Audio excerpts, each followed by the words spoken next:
All right, welcome back to the deep dive. Today we're diving into something pretty fascinating, really. We're looking at a whole new way to think about industries and investment strategies, and it all comes down to image analysis. Image analysis, yeah. We're talking about using millions of images to sort of understand how companies relate to each other and potentially, spot some really interesting investment opportunities. Exactly. So we've got some really cool source material you guys sent in that explores a strategy called image-based firm similarity, IFS for short.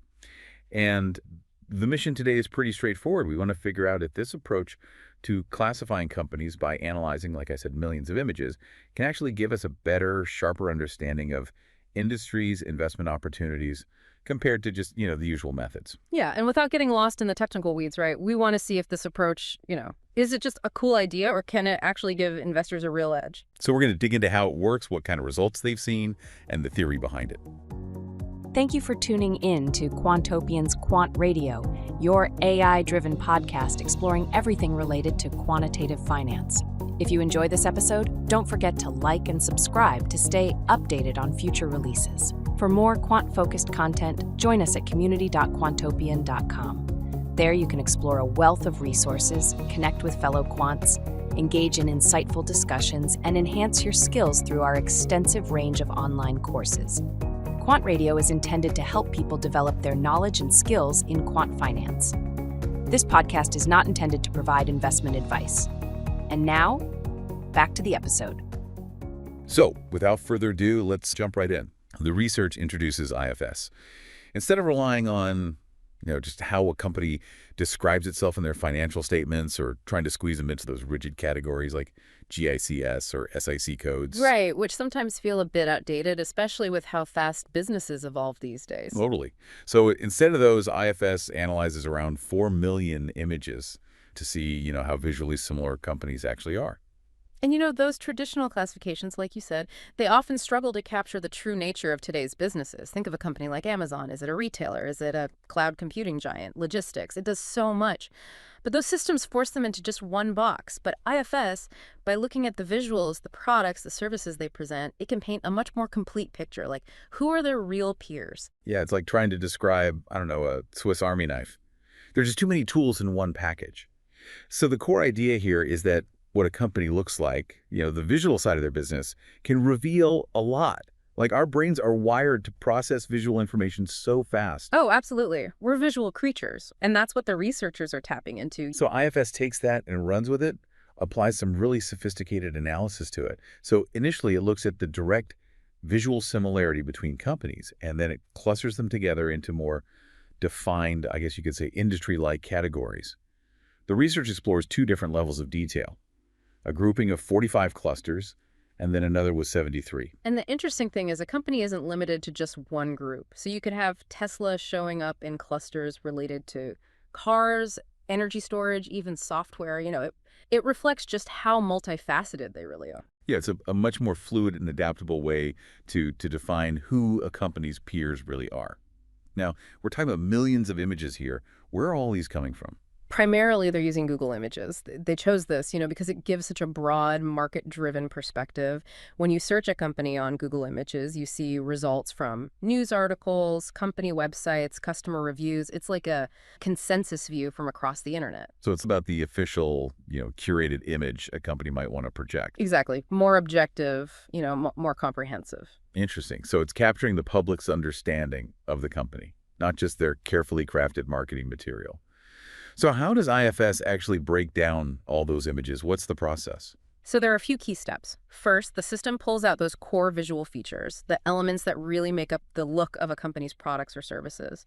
Then they use a technique to simplify all that data, really just focusing on the most important visual patterns, the ones that are really distinctive. Kind of like cutting out the noise, getting to the signal. Exactly. And once they've got those key features, simplified and all, they can then compare different companies based on these visual elements. And that leads into the clustering phase. So companies with really high visual similarity, those get grouped together. Makes sense. And it's important to note that this isn't just a one-time thing, The classifications, they're continuously being refined and checked, to make sure they're still accurate as companies evolve. So it's a dynamic process, always adapting.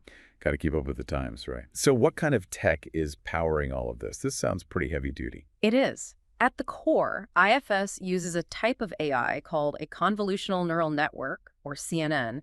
Specifically, they use something called the VGG19 model, which was actually pre-trained on a massive image data set. So it learned all these general visual concepts like shapes, textures, Right, colors. so it's got a good foundation. It knows what to look for. Right. So when it sees a company image, it creates what they call a feature vector, which is basically a long list of numbers. And those numbers, they describe all those key visual attributes of the image. So every image basically gets its own, like, unique numerical fingerprint. Exactly. And then they use something called cosine similarity to compare those fingerprints. So a higher score means the images are more visually similar. So similar signatures, similar images, got it.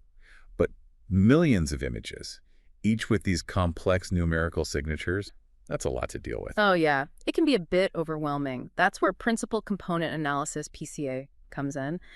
Think of it as a way to distill all that information down to the most important elements, but without losing too much detail. They aim to keep at least 70% of the key information, to avoid what they call the curse of dimensionality. Too much data can sometimes make it harder to find what you're looking for. So PCA streamlines the process. And then to figure out the overall similarity between two companies, since they probably have tons of different images, the system compares every possible pair of images, one from each company, and calculates their similarity. And then, using a special algorithm, it figures out the best possible pairing, the one that shows the strongest overall visual connection between those two companies. And that gives you a measure of how visually similar they are. That's pretty incredible. Okay, so we've talked about how it works. What about results? Does this image-based approach actually tell us anything useful about, investment strategies? Oh, yeah, it definitely does. One of the most exciting findings was that portfolios constructed using these IFS classifications, they actually showed significantly better diversification benefits. So spreading your investments across those visually similar companies, it actually reduced risk. Exactly. They were less affected by those, broad market swings. So IFS, by capturing those visual relationships, gives investors a better way to diversify, potentially shields them from unexpected correlations. Were there any other results that, really stood out? Yeah. So IFS was also found to be quite robust. So its effectiveness wasn't too sensitive to, those little changes you often make when tweaking an investment strategy. And what's really cool, IFS was super dynamic. It was constantly reclassifying companies between those different industries, which, at first might sound like it's not working, right? Yeah, I was going to say that sounds like a bad thing. But actually, it just shows how responsive it is, how quickly it can adapt to changes in a company's business, as they're reflected in those images that are out there. So it's capturing how quickly businesses evolve in real time. So that makes a lot of sense in today's environment. What about the companies within those visually defined industries? Do they actually, match up in terms of their businesses? The research actually found the highest agreement within those IFS-defined industries. So the companies that were grouped together based on visuals, they were indeed more alike than those grouped by traditional methods. Okay, so it's not just arbitrary. There's real substance behind those groupings. So it sounds like there's a lot of, really compelling evidence for this image-based approach. Now, let's dig into the why behind all this. What's the theory behind it? Why might, classifying companies based on images be better? Well, the researchers argue that the success of IFS has a lot to do with how our brains, naturally perceive similarity. We live in this world that's just saturated with images.